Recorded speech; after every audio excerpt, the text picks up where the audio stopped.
Salve, salve, rapaziadinha! Tudo certo? Bora lá então para mais um videozinho de revisão aí para nossa avaliação? Então vamos lá. Vou começar com a Segunda Guerra Mundial, tá? Eu procurei colocar na avaliação de vocês, já que a Segunda Guerra tem muita coisa importante, eu vou cobrar exclusivamente o papel da União Soviética na Segunda Guerra Mundial, né?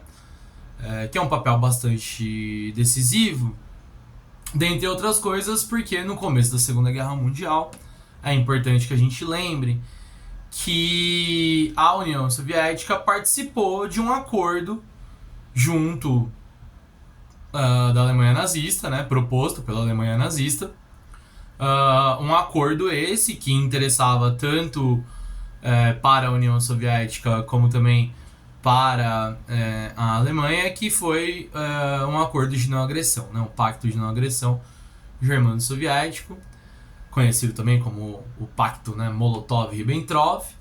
Um pacto esse que representa, né, na visão da Alemanha nazista, uma possibilidade de concentrar os seus esforços bélicos apenas para a Europa Ocidental, né?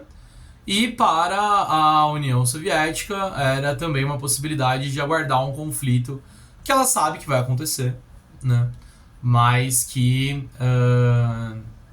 ainda naquele momento poderia, né, ser um pouco mais tarde, e isso iria ajudar, né? Então esse pacto de não agressão, que é assinado em 1939, mostra esses interesses, né, da União Soviética e da Alemanha, e mostra que a União Soviética vai ter um papel fundamental também na Segunda Guerra Mundial, né? Posteriormente, né, depois em 1941, a Alemanha rompe esse pacto, né? Vocês devem lembrar de todas as nossas aulas que um dos elementos da doutrina nazista era o anticomunismo. Então havia ali, né, entre o alto escalão nazista já uma vontade mesmo de atacar a União Soviética, no sentido de aniquilar, né, o comunismo. E a Alemanha invade, portanto, a União Soviética em 1941. E nessa invasão eles vão então colocar a União Soviética na guerra ao lado, né, dos aliados, lutando contra o eixo, né? O que justifica, né, a entrada da União Soviética na guerra? A ação da Alemanha nazista, né? Foram os nazistas invadindo o território da União Soviética que faz com que a União Soviética, então, declare guerra, né, à Alemanha e seja decisiva, né? E por que ela é decisiva? Importante que a gente lembre, né? Porque não era apenas com o objetivo de aniquilar os comunistas que a Alemanha invadiu a União Soviética, né? Existia ali um interesse muito grande de ocupar ali o território do Cáucaso, né?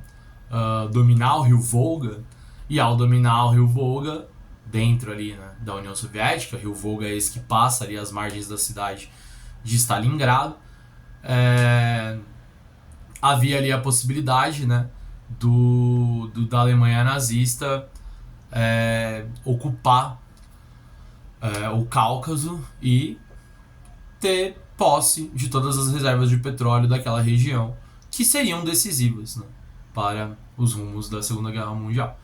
Então é por isso que a Alemanha também invade a União Soviética, né?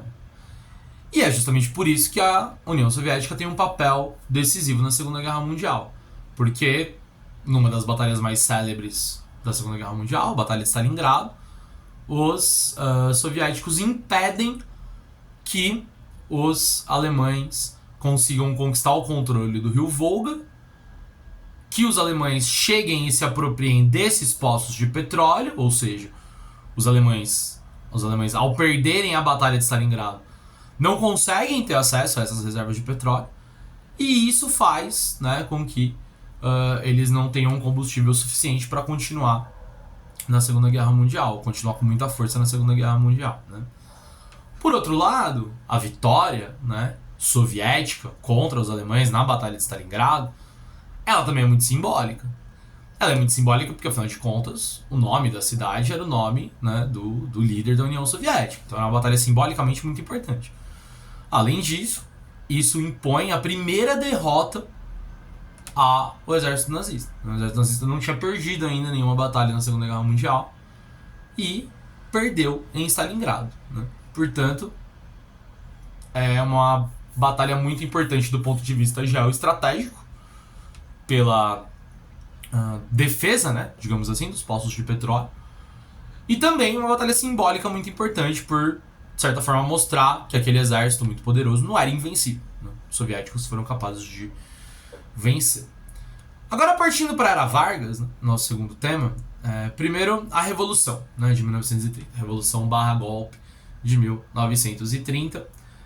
Esse movimento, né, político que acaba com a República Oligárquica e que coloca, né, o Getúlio Vargas no poder, não esqueçam que ele é um movimento muito complexo, qual participa vários setores da sociedade brasileira que queriam um fim da República Velha, incluindo aí aquelas repúblicas, aquelas oligarquias que nós chamamos de oligarquias dissidentes, né?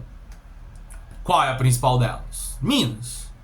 E por que Minas Gerais, que fazia parte, né, da República Velha, na política do café com leite, resolve romper e apoiar o movimento revolucionário de 1930? Porque São Paulo, na figura de Júlio Prestes, presidente do Brasil à época, né? Aliás, no caso, Washington Luiz, que era presidente, né, do Brasil, ligado à política em São Paulo, no lugar de indicar um político mineiro para sua sucessão, indica o Júlio Prestes para sua sucessão, rompendo, assim, portanto, a política do café com leite. Então é por isso que Minas vai romper. E é decisivo, né? A oligarquia mineira, ela dá muita força para o movimento, porque era uma oligarquia política muito importante, que larga o apoio dos cafeicultores de São Paulo e da Primeira República como um todo. É só por isso que a Revolução acontece? Não, tem os tenentistas, tem os modernistas, tem a classe trabalhadora, tem muita gente que apoia o movimento de 1930. Mas o papel de Minas Gerais nessa oligarquia dissidente é muito fundamental, né? Esse movimento, né, a gente fez muito esse debate, golpe ou revolução, eu vou chamar de revolução, e eu vou chamar de revolução porque, dentre outras coisas, trouxe várias transformações políticas para o Brasil, né? Quais transformações políticas? Talvez a mais importante, o fim do voto aberto. Aí com isso acaba o clientelismo, acaba o coronelismo. Moderniza a estrutura política do Brasil, cria uma legislação, né, política que vai ter mais moralidade no processo eleitoral. Amplia o voto das mulheres, né? Aliás, dá o voto, dá o direito das mulheres votarem, né? Reduz, né, a autonomia das oligarquias e dos estados. Então, por isso que tem várias transformações políticas muito importantes, né? Então o Vargas é mó legal. Pô, a gente tá muito nesse debate nas nossas aulas atualmente, né? O Vargas é uma figura muito contraditória. Ao mesmo tempo que ele moderniza o sistema político brasileiro nessas ações que eu acabei de citar, ele também é responsável por estabelecer uma ditadura, né? Mas uma ditadura que procurou, de certa forma, construir uma imagem muito positiva sobre ele, que atenuava, né, a visão principalmente das massas, né, principalmente da população em geral, de que ele era um ditador. E qual é a ferramenta fundamental para isso? É o Departamento de Imprensa e Propaganda, o DIP. O DIP, esse departamento, ele fazia propaganda do Vargas confeccionando manuais escolares, né, cartilhas escolares, livros escolares, distribuindo esses livros escolares, que fazia propaganda positiva do governo e do próprio Vargas nas escolas, distribuía panfletos, distribuía imagens, né, do Vargas, organizava as manifestações públicas, principalmente no 1º de maio. Também tinha dentro desse departamento, né, a rádio oficial, através do programa, né, A Hora do Brasil, que fazia propaganda positiva do Vargas. Então, quer dizer, o Departamento de Imprensa e Propaganda, ele foi responsável por fazer uma série de ações, essas que eu acabei de citar, que construíram a imagem de que o Vargas ele era o pai dos pobres, né?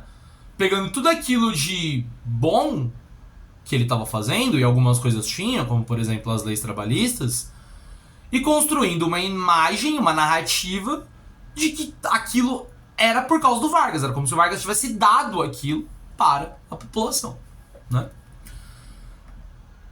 Então, de que maneira a gente pode pensar que ele se relacionou, principalmente aí com as classes trabalhadoras brasileiras, né? Ele efetivamente se relacionou com elas como se ele fosse o pai dos pobres, naquela figura mais estereótipa de pai, né? Bom, eu vou garantir certos direitos para vocês, porém, eu quero em troca que vocês, classe trabalhadora, sejam disciplinados. Por isso que ele intervém no sindicato, por isso que ele proíbe as greves, por isso que ele quer que o trabalhador brasileiro seja disciplinado. Posso falar então que o Vargas tutelou a classe trabalhadora brasileira, ou tentou tutelar, né? Dominar, né? Fazer uma relação de troca, uma relação de toma lá, dá cá, né? É importante a gente também, né, assim, ressaltar que o governo Vargas, na sua esfera ditatorial, ou seja, quando ele se torna um ditador no Estado Novo, a partir do golpe do Estado Novo, aquilo também foi feito maquiando o que efetivamente acontecido. O que eu quero dizer com isso? O que vai definir, né, a implementação do Estado Novo no Brasil é a divulgação do Plano Cohen. E o Plano Cohen, como todos nós sabemos, é uma mentira. Foi um plano que foi forjado, criado a partir do nada. Uma mentira. E, nesse sentido, quando o Vargas divulga o Plano Cohen para o Brasil, ele acaba sendo visto como o salvador da pátria, né? Literalmente. Porque se o Plano Cohen dizia que havia uma ameaça de golpe comunista vindo para o Brasil, é necessário que o Vargas salve a pátria. Então o que o Plano Cohen é nesse processo? Ele legitima. Ele faz com que a maior parcela da população, não sabendo que aquilo era uma mentira, pense, bom, tá bom, então tem um grupo vindo pra cá, um grupo comunista vindo pra cá, pra nos livrarmos dessa ameaça, que o Vargas tome o poder. Então isso de certa forma explica, né, essa relação que ele tem com as massas. E explica essa contradição que é o próprio Vargas. Melhor exemplo dessa contradição, a participação do Brasil na Segunda Guerra Mundial, né? Que, como a gente sabe, ideologicamente, o governo Vargas ele é muito próximo do nazismo, porém, ele entra na guerra para combater o nazifascismo. Né? Por quê? O que explica isso? Né? Por que o Vargas não vai para uma aliança ideológica e vai para uma questão prática, né? Pragmática, como a gente pode dizer?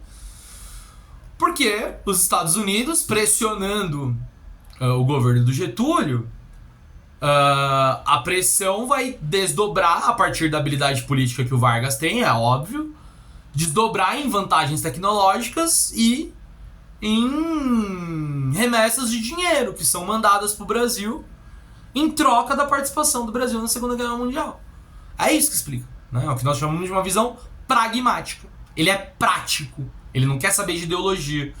Se for para combater aqueles que ideologicamente são próximos dele, em contrapartida, ganhando a possibilidade de investir no Brasil e desenvolver economicamente o Brasil como era o seu projeto político, Vargas vai fazer isso. Por isso que ele é essa figura tão complexa, né, que a gente aí tá conhecendo cada vez mais. Certo? Então é isso. Vídeo aula gravada. Um beijo pra vocês e tchau!